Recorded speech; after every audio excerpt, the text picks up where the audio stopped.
Hello दोस्तों, हम लोग देखते हैं वो लोग पॉपुलर सब वेपन डिस्ट्रिक्ट पहुंच जाते हैं, जहाँ पर बड़े बड़े बिल्डिंग्स को देखकर हमारी टाई एक्साइटेड होकर कहती है, वाओ यहाँ पे तो कितने सारे बड़े बड़े बिल्डिंग्स हैं, पर उस चीज से काला धुआं क्यों आ रहा है? जिसके जवाब में ग्रैंडपा नॉर्डिक्स कहते हैं, क्योंकि यहाँ पर एक बहुत बड़ा फर्नेस है, जिसे फर्नेस ऑफ द बिगिनिंग कहा जाता है। जब अलग अलग ओर से हथियार बनाया जाता है या उनकी मरम्मत की जाती है तो उसमें से धुआं और भाप निकलता है, और टाई को तो ये सब चीजें बहुत ज्यादा फैसिनेटिंग लग रही थी। फिर बेस्टो अपना वॉर हैमर निकाल कर कहता है, तो मैं अपने वॉर हैमर को रिपेयर करने के लिए दे आता हूँ। आप लोग तब तक विजिटर क्वार्टर्स में आराम कीजिए, जैसे ही मेंटेनेंस खत्म होगी हम तुरंत यहाँ से निकल जाएंगे, इसीलिए अपना सारा सामान मत खोलिएगा। बेस्टो की बात सुनकर टाई थोड़ा मायूस होकर कहती है, क्या हम इतनी जल्दी निकल जाएंगे? पर क्यों? हम तो यहाँ पर 4 रात कैरेज में सफर करके आए थे ना। जिसके जवाब में बेस्टो कहता है, यहाँ का फैक्ट्री मैनेजर अपने बनाए हुए वेपन्स पर बहुत ज्यादा प्राउड फील करता है और उनका गुस्सा भी काफी मशहूर है, इसीलिए बेहतर होगा कि हम उनसे ज्यादा इन्वॉल्व ना हो, और हमारे लिए भी जितनी जल्दी हो सके यहाँ से निकल जाना अच्छा रहेगा। एसटी कंफ्यूज होकर सोचती है, क्या कहा? Factory manager? लगता है मिस्टर बेस्टो उन्हें ज्यादा पसंद नहीं करते, लेकिन उनका नाम तो काफी प्यारा है, पता नहीं क्यों वो उन्हें पसंद नहीं करते। तभी थोड़ी देर में बेस्टो अपना हैमर फैक्ट्री मैनेजर को देकर वापस आ गया था, और वेल उससे चिल्ला कर कहता है, क्या कहा? उसने तुम्हें 2 महीने इंतजार करने को कहा? जिसके जवाब में बेस्टो मायूस होकर कहता है, पता नहीं मैंने इस बार ऐसा क्या कर डाला जिससे फैक्ट्री मैनेजर का मूड ट्रिगर हो गया। मैं यहाँ ऐसे ही 2 महीने के लिए नहीं रुक सकता था, तो इसीलिए मैंने उनसे अपना हथियार वापस मांग लिया। पर उन्होंने गुस्से में कहा, क्या कहा तुमने? क्या तुम्हारा दिमाग खराब हो गया है? मैं ये नहीं बर्दाश्त कर सकता कि मेरे बनाए हुए हथियार की मरम्मत कोई घटिया लोहार करे। वो गुस्से में मेरा वॉर हैमर भी सीधा ले गए। ये सब सुनकर वेल गुस्से में कहता है, उसने तुम्हारा वेपन ही रख लिया और तुम बस देखते ही रह गए। फिर टाई कंफ्यूज होकर रॉल से पूछती है कि ऐसा क्यों हुआ?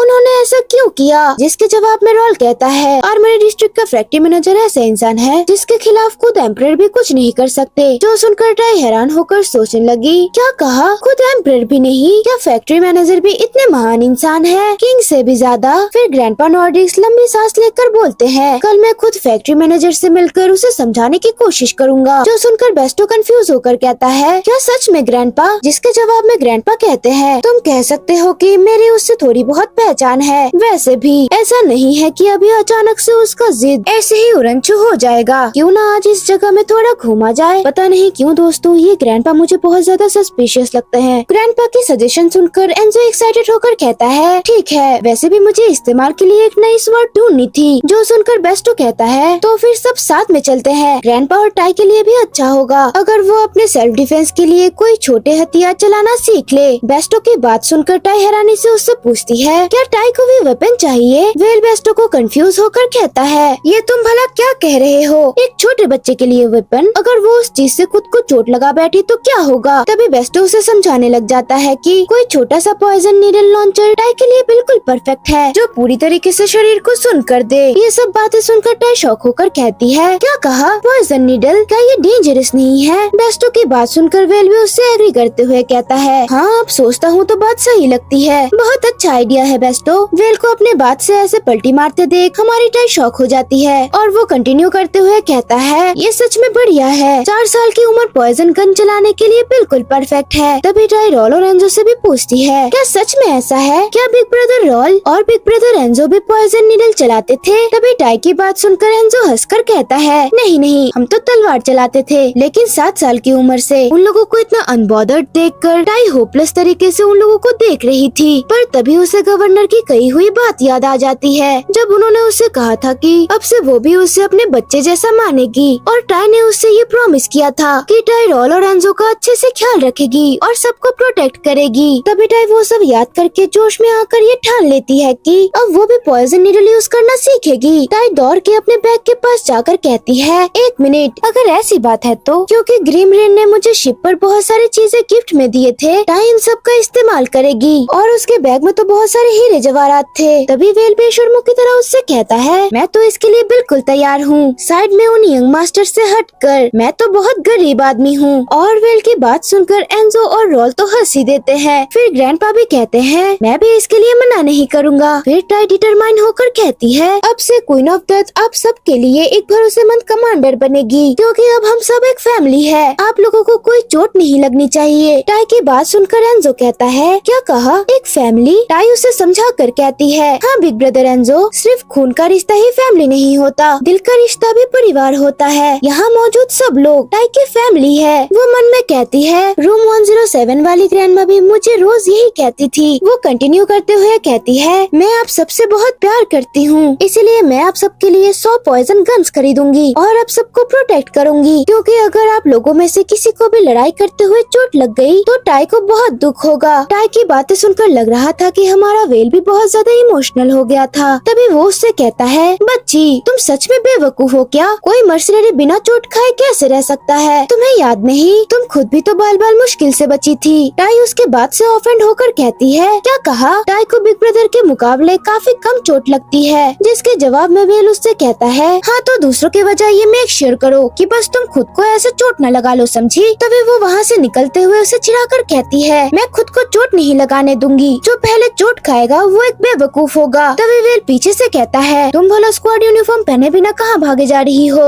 इधर वापस आओ। अब तो यादें मिटाने वाली पावर मिलने के बाद ये तो और भी ज्यादा शरारतें कर रही है। तभी उन्हें देखकर एंजो कहता है, कमांडर सच में बहुत वार्म हार्टेड पर्सन है। फिर बेस्टो कहता है कि उन्हें चलना चाहिए। फिर सब लोग वेपन्स खरीदने के लिए निकल जाते हैं, पर ग्रैंडपा नॉर्डिस को यहाँ कुछ अनसेटलिंग लग रहा था। फिर हम देखते हैं सब लोग आर्मरी सेक्शन आ गए थे और वहाँ बहुत से और कस्टमर भी थे। वो शॉपिंग कार्ट में एक एक करके सारे जरूरी सामान लेने लगते हैं। फिर टाई एक रोप को भी वहाँ उसमें रखकर कहती है, इसे भी खरीद लेते हैं। जो देखकर वेल उससे पूछता है, तुम रस्सी भी क्यों ले रही हो? जिसके जवाब में टाई कहती है, ब्रदर वेल क्या आपको ये भी नहीं पता, खिड़की से भागने के लिए हमें रस्सी चाहिए होती है। टाई की बात सुनकर वेल हैरान होकर कहता है, हम खिड़की से भागेंगे ही क्यों? उसी वक्त टाई की नजर एक आर्मर पर पड़ती है, जिससे एक रेड कलर का ऑरा निकल रहा था और डिस्प्ले में लिखा था कि उस आर्मर का नाम कोर क्रेजारिस है और ये देखने से काफी शानदार सा आर्मर लग रहा था। हमारी टाई उसे देखकर एक्साइटेड होकर कहती है, क्या कहा? द हार्ट ऑफ क्रेजारिस? टाई उस आर्मर की तरफ पॉइंट करते हुए वेल को कहती है, देखो ब्रदर वेल ये कितना ज्यादा प्रिटी है। जिसके जवाब में वेल कहता है, हाँ ये है तो बहुत खूबसूरत। टाई उससे पूछती है, ये बहुत महंगा होगा ना? तभी वेल उससे कहता है, महंगा हो या सस्ता ये चीज सेल के लिए नहीं है। ये बात सुनकर टाई डिसअपॉइंटेड होकर कहती है, क्या?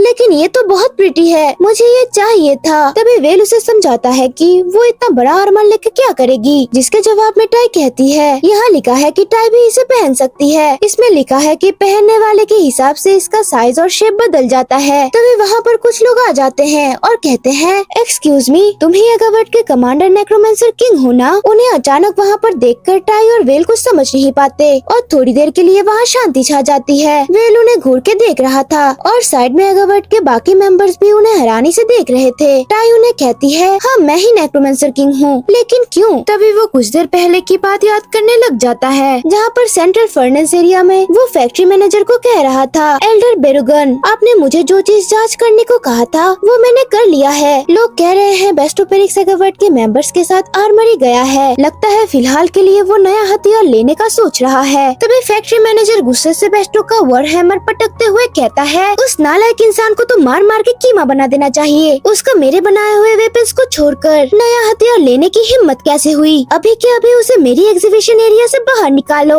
एल्डर को इतने गुस्से में देखकर वो पर्सन उसे समझाने की कोशिश करते हुए कहता है, लेकिन एल्डर पिछली बार से ही हम ऐसे बहुत सारे जरूरी कस्टमर को खो चुके हैं। तभी बेरुगन चिल्ला कर कहता है, कस्टमर जाए बाहर में, जो मेरी बनाई हुई चीज की कदर नहीं करता मैं उसे कभी माफ नहीं करूँगा। अभी के अभी जाओ और उन सबको तुरंत बाहर निकालो। तभी बेरुगन की ऑर्डर को फॉलो करते हुए वो आदमी उनसे कहता है, प्लीज आप लोग तुरंत यहाँ से चले जाइए और जो भी हथियार आपने ट्रॉली में रखे हैं सब तुरंत वापस रख दीजिए। जो सुनकर टाई और बाकी सब लोग बिल्कुल हैरान हो जाते हैं। गाइस आज के लिए बस इतना ही, मिलते हैं इसके नेक्स्ट एपिसोड में। Let me know your thoughts in the comment section below and या do like, subscribe and share this video with your friends.